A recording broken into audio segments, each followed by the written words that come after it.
O lume orixinábase ao redor das 4 desta pasada madrugada, no interior do parking que xestiona a empresa Mirón y Gutiérrez, na Praza de España.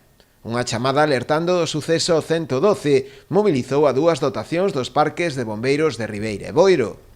A rápida intervención dos equipos de emerxencia que deron sufocado as lapas en moi pouco tempo posibilitou que o lume non fora a máis e non chegara a afectar os vehículos dos residentes con praza de garaxe. Recibimos unha chamada ás 4 menos 5 da mañán do 112 no parque de Ribeira informando de que estaba ardendo un vehículo no parking da Praza de España.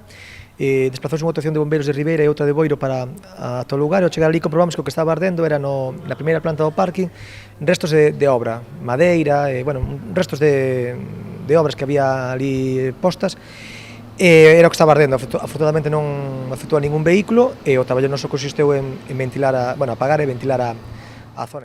Ao parecer, as lapas orixináronse por causas aínda por determinar nun espazo no que se acumulaban entullos e restos de madeira.